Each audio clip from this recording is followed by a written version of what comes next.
Um, Welcome. There's not a whole lot I think there is to say before the game goes to Oman. The squad's been announced. I'll put it down below. I think Hasegawa might have got left out, but Takahashi is still in their team. And the other guys, Yasuyuki Konno, Yasuto Endo, Mike Havana, and Mai Yoshida have all been called up because they weren't available last time. So with this match, basically what I've seen recently in the media was, first of all, Zach, he got quite angry at the team recently because they had a game against Risho University, like a practice match, and he was very angry that they were lacking sort of concentration and basically reportedly he didn't stop yelling at the team for a solid 10 to 15 minutes after the first half. This game, I think they won like 6-0, but clearly Zach wasn't happy with that, with their performance. That concentration thing, I think it's good that he's at least that he's noticing it. Whether he can fix it or not, that remains to be seen. But yeah, I think they showed glimpses of that against Azerbaijan, and as well as especially that game against Uzbekistan. On another note, the coach of Uzbekistan was interviewed by a Japanese program, actually, about and this program, I can't remember which one it was, but they were discussing Japan's weaknesses. And one thing that came out of it was they were discussing their vulnerability to counterattacks, which we saw even Azerbaijan exploited this on, I think, a couple of occasions. But Uzbekistan scored their goal on the counterattack and probably could have got a few more had they been a bit more accurate.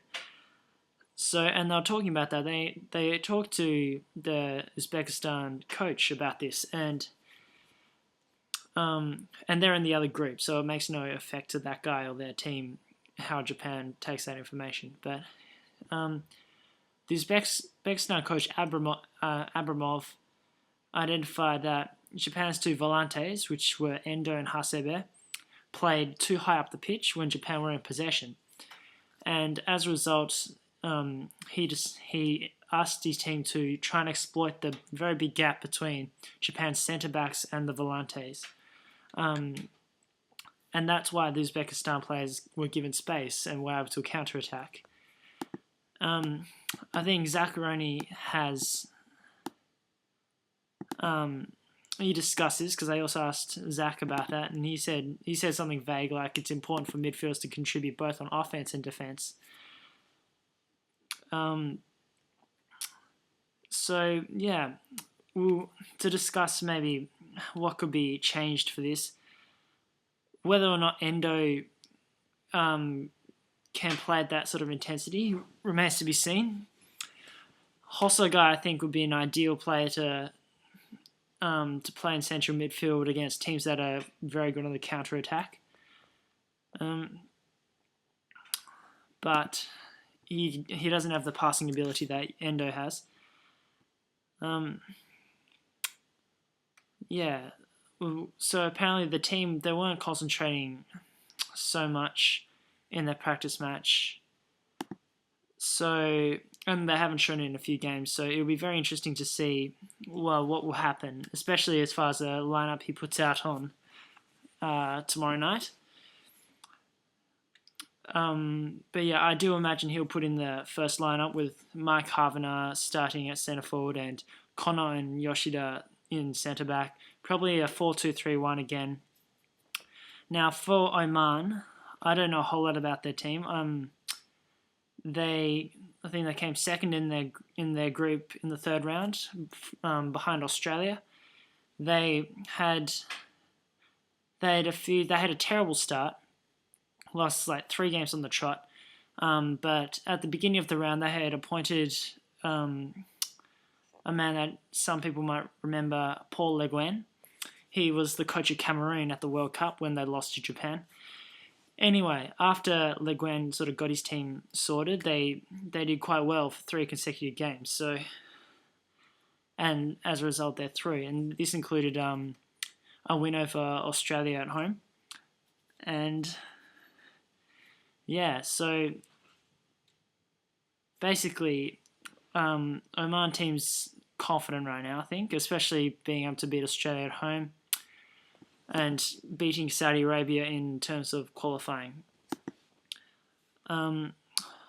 Oman's danger man would have to be their striker, who, I hardly follow West Asian football, but I still know the name Ali Al-Hosni. Veteran striker for Oman. I don't know if he's been caught up this time, but he's scored. He's got a very impressive tally at international level for Oman. And of course, in goals they've got Ali Al-Habsi. So yeah, they've got some quality on the pitch. They didn't qualify for the Asian Cup, but yeah, and we saw their under-23 team almost qualified for London.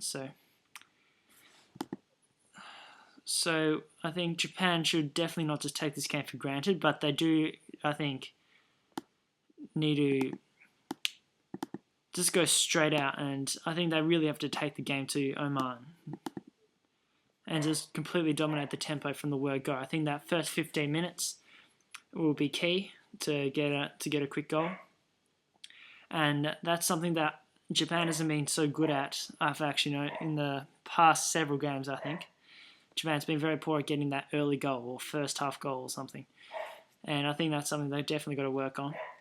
And yeah.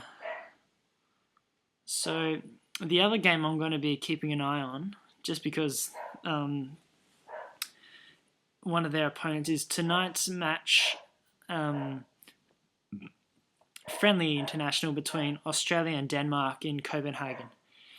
Australia, they have a bye in the first round of the fourth round, in the first game of the fourth round, and they're using that opportunity to play Denmark, who themselves are warming up for the Euros.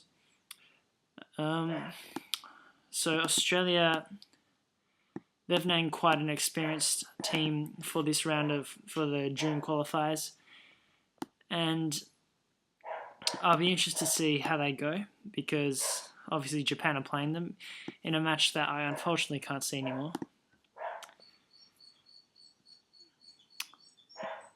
Sorry, that's my dog. Yeah. But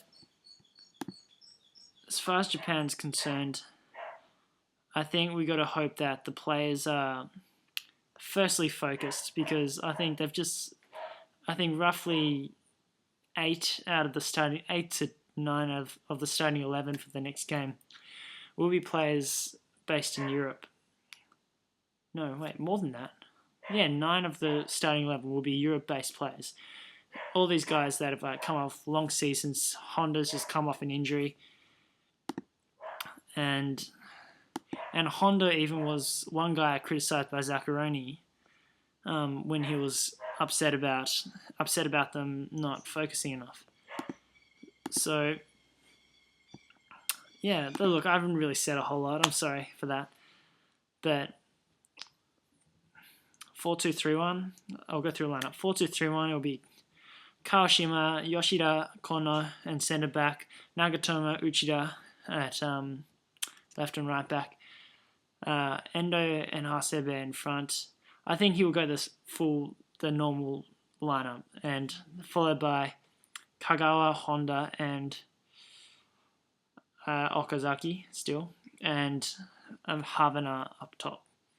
I don't think Morimoto's proven himself yet, and I think he's a bit out of shape as well. And Maeda hasn't shown that he can cut it. So, yeah, I'll talk to you after the game.